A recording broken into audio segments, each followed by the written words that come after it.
Napapanahon nga na naman pala ngayon ng balaw pero hindi na nga ako naasa na makikita ko sila sa hibasanan. At gawa ng lagi namang gayaan, hindi ko talaga lagi sila masumpungan. Pero ayan nga at sa wakas nagpanagpurin kami ng mga balaw din sa hibasanan. So ayun na nga guys, for today's video ay napapanahon nga na naman pala ngayon ng mga balaw. At ang dami nga din sa aming hagdanan. Nililibot nila yung bahay namin. Ang taray para talagang gustong gusto nilang hulihin ko sila. Ay sino ba naman ako para tumanggi? Abay ulam na yan. Kaya naman ay sinirok ko kaso nga lang mahirap hulihin at gawa ng sumusuot sila sa bato. Tapos mabilis din silang kumilos. At ito nga lang yung nahuli ko, nakikita nyo ba? Hindi ko rin nakikita. Parang wala. Pero ayun, meron naman pala kahit kaunti. Ano naman si Miming kakasura ay At dahil nga mahirap makarami niyan kapag di nilang ako sa tabing bahay manghuhuli, kaya naman ay hinintay ko mag low tide at pupunta ako sa hibasanan at doon ako manghuhuli. Humiram nga rin pala ako ng sibat na panggutos din sa aking pinsan o yung panghuli baga ng octopus. At gawa ng hindi ako sigurado kung makakakita ako ng balaw sa hibasanan kasi nga lagi namang ganyan yan. Kapag sila'y asadyain ko talaga sa hibasanan, wala nagpapakita sa akin. Kaya kung sakaling wala akong makitang balaw, ay di manghuhuli na lang ako ng gutos. Kapag wala namang nagpakita sa aking gutos, ay mangunguha na lang ako ng mga kinason o yung mga suso. At kapag wala pa rin ako makitang kinason, aba ay hindi pwedeng wala, dapat meron. Hindi nga pala muna ako ngayon nagsama ng taga-video at gawa ng hindi naman ako sigurado kung makakahuli nga ako ng mga balaw o octopus. At saka napakabihira ko kasi mag-upload ngayon kaya naman ang earnings ko ay talagang bumulusok pababa. Wala tayong pampasahod sa taga-video. Nagkasunod-sunod kasi yung mga gala ko kaya naman ay wala akong time sa pag-i-edit. Kaya bumaba talaga yung sahod ko dito kay Meta. Pero okay nga lang yun, at least na-enjoy ko naman yung buhay ko. Hindi pwedeng puro pera na lang nga isipin natin. Isipin din natin yung ating kaligayahan. Pero kapag ang kaligayahan natin ay pera, hala sige magtrabaho ka na magtrabaho. Huwag kang titigil kahit may sakit ka. 'Di ba diyan ka masaya? Sige, ituloy mo lang.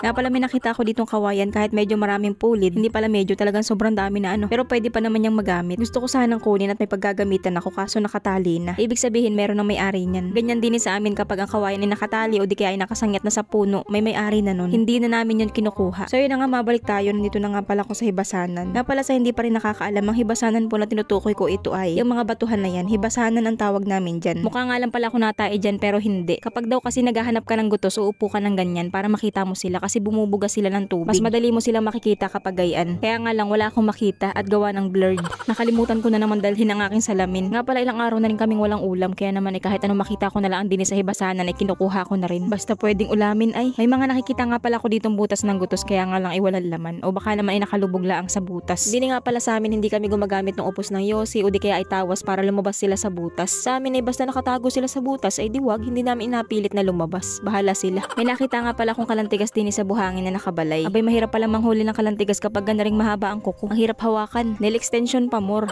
Nakahinayang kasing putulin at gawa ng mahal din ang magpagawa ng ganyan. Pero yan nga ay libre lang sa akin ni Miss Heart nung ako ay nag-judge sa Jen Luna. Wala lang, share ko lang. May nakikita nga pala akong mga balaw na nagluluksuhan din sa buhanginan. So ito na yon. Sa wakas nagpanagpurin kami din sa hibasanan. Ilang beses ko na kasi ang hinahanap din sa hibasanan, hindi ko lagi sila matsyempuhan. Pero kapag si Papa ang nang hibasan, ang dami lagi ni Papa nakikita. Yung mga nakikita nyo nga pala nagkakalabsawan na yan ay mga guno at saka mga gangat. Kinakain kasi nila yung mga balaw. Kaya madaling mahanap ang balaw kapag ikaw ay nasa hibasanan. Kapag may nakita kang nagkakagulo mga isda, nandun yun. Pero hindi naman porket nagkakagulo ang mga isda ay balaw na yung pinagkakaguluhan nila. Pero syempre kapag napapanahon ng mga balaw, talagang asahan mo na balaw yun. Pero makikita mo naman yun kapag may nagkakagulong mga isda, may makikita kang parang umaambon. Mga balaw yun na nagluluksuhan. Medyo mahirap nga palang hulihin ng mga balaw kapag ganitong nasa babaw lang sila. Sumasadsad kasi sila sa buhangin, kailangan bilisan mo ang pagsalok. At saka watak-watak sila parang hindi ako makakarami. Hindi kasi tulad ng mga nakaraang taon nung hindi pa ako nagbablog ay talagang sobrang dami kong nasusumpungan din sa hibasanan. Yung tipong kahit dumakot ka lang talaga mahuhuli mo sila. Nagkukumpulan sila din sa hibasanan. Nakakatuwa nga pala manghuli ng ganito kaya nga lang ay medyo masakit din sa bayawang kakatong kakasalok baga ng sirok. Pero kapag nandito ka hindi ka mananawang magsirok at nakakatuwa kasi silang hulihin. Nga pala baka may magreklamo na naman dyan at mag-comment na sabihin hindi ka na naawa. Liit na liit pa inahuli mo na. Ay utoy, wag kang pamulog-mulog. Pumunta ka ng palengke at marami ka ring makikitang gayan. Nasa plastic tig sa 10 piso.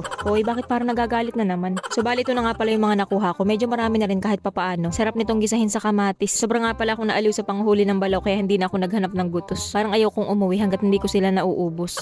Nakakaaliw kasi manghuli. Medyo maliit nga lang yung dala kong sirok kaya naman ang tagal kong makaipon. Ang dami nga pala sa labay na naman ngayon. Nakikilahok sila doon sa mga balaw. Buti at hindi sila napapadikit sa aking binti. Kapag napadikit naman talaga ay matik na ako iuwi na. Mas matitiis ko pa yung matinik ako ng tuyom kaysa malapatan ng ganyan. Nga pala yung mapapansin yung medyo ma-brown, yun ay mga balaw. Hindi lang kasi masyado makita talaga sa camera. Nga pala may nakita rin ako ditong mga patuna. Yung tinatawag baga sa iba na hitong dagat. Nung nakita nilang palapit ako sa kanila, kagulo ay hindi magkanda mayaw kung saan sila magasipuntahan. Nakita lang na may dala akong sirok ay ang oo ay abidyuhan ko lang naman sila. So yun na nga, bago tayo magpatuloy ay shoutout muna kay Caroline Fortes, Paul Cernadilla, Mark Miranda, Angelo Amaro, Jiraisi Abrogar, Ruel Ortiz, Judith Candelaria, MJ Celis, Marian Gonzales, at kay Mitch Oro. So bali ito nga lang pala lahat yung mga nahuli ko at ako ngay uuwi na. Iniwan na ako nung kasama ko. May kasama nga pala ako kanina, si nanay. Nandun siya sa may tabihan at nangunguha ng bangkalan. Binalikan ko nga pala yung mga nakuha kong kinasun kanina. Tinakta ko kasi at wala nga akong paglalagyan ng balaw. Nang hinayang naman ako na hindi ko akunin. Maigi rin itong dagdagan at para may pangulam naman ako bukas. At may nakita nga pala ako ditong balatan. Hindi ko na muna kinuha at gawa ng wala akong paglalagyan. Nung napadaan nga ako din sa Lamawan, may nakita akong balakwit. 4 na piraso, halos magkakatabilaang sila. Kaya naman ay imbis na pauwi na ako, ayun, napahinto ako dito sa Lamawan at inuli ko muna. Baka madagdagan ko pa. 6:30 na nga pala at medyo madilim na yan. Maliwanag lang talaga itong cellphone ko. Ay wow, para nagayabang na naman ah. Mamaya ma-high blood na naman si Vladimir. Hindi, ibig ko sabihin ay kahit madilim na, tuloy pa din ako sa panghihibasan kasi nga ang dami ko pa nakukuhang balakwit. Sayang naman kung hindi ko akunin. Maganda nga pala manguha ng balakwit kapag ganitong dumidilim na. O di kaya ay kapag gabi kasi mga nakalabas sila. So yun na nga, nakauwi na nga pala ako. Ito nga pala yung mga nakuha kong balaw, tapos ito naman yung mga nakuha kong balakwit. O di ba marami rin kahit papaano. Hindi ko nga pala muna lulutuin yung balakwit at nilagay ko nga pala muna sa buhayan para matanggal yung mga buhangin. Tapos yung mga balaw naman ay gigisahin ko sa kamatis. Binawasan nga pala yan ni Papa at binagoong niya. Kapag nga pala ganaring nakakahuli kami ng balaw, talagang binabagoong muna ni Papa bago gisahin. Masarap kapag ganun, ibabagoong muna. Pero wala kasi akong ulam ngayon kaya naman iniluto ko na. Nilaho ko na nga pala yung natira naming 2 longganisa na muntik ng masunog. Tapos yanong mulog ko nga pala dyan, dadagdagan ko sana ng konting mantika. Ang nailagay ko ay gas. Ay di ayos, sayang ang pinaghirapan.